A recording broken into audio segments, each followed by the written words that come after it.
Bonjour. L'histoire que la Bible nous raconte aujourd'hui, elle se trouve au 2e livre de Samuel, chapitre 6.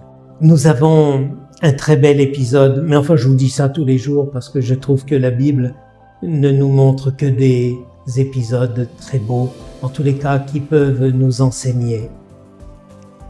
L'arche de Dieu, qui était comme le symbole de la présence de Dieu au milieu de son peuple. Si vous voulez, pour les Juifs, l'arche de Dieu était aussi précieuse, aussi sacrée que le tabernacle d'une église peut l'être pour nous, les catholiques, puisqu'il contient la présence réelle de Jésus.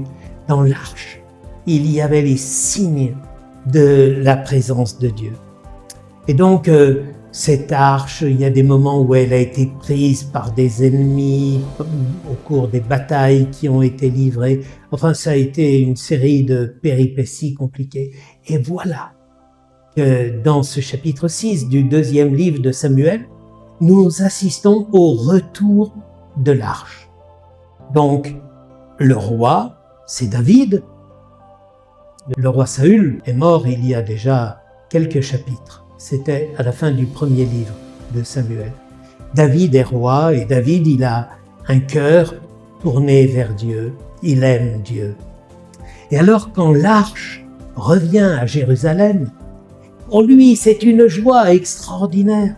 Parce que, bien sûr, c'est lui le roi qui gouverne le peuple.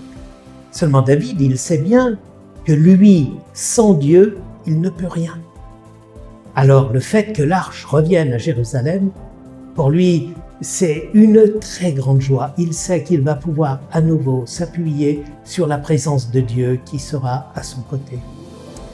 Et David, il ne sait plus retenir sa joie.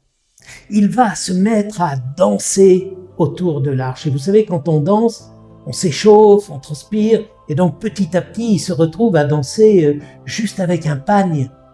Le roi, il n'a plus aucun attribut divin.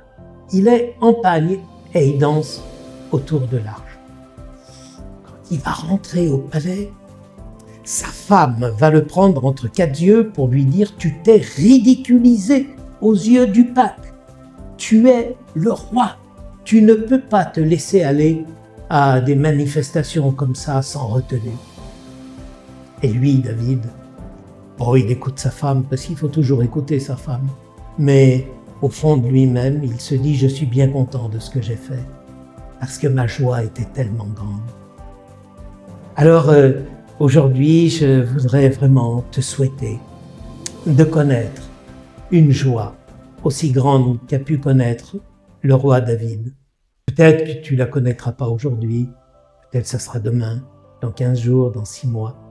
Mais demande au Seigneur qu'il te fasse cette grâce, à un moment donné, d'être en joie pour lui, à cause de sa présence en toi.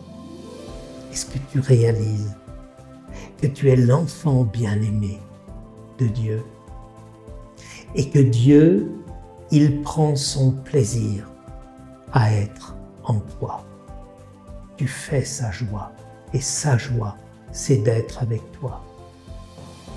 Mais si nous réalisions vraiment la puissance de ce que je viens de dire, nous serions comme David, en train de tournoyer toute la journée, de danser de joie. Oui, que la joie habite ton cœur. Bonne journée.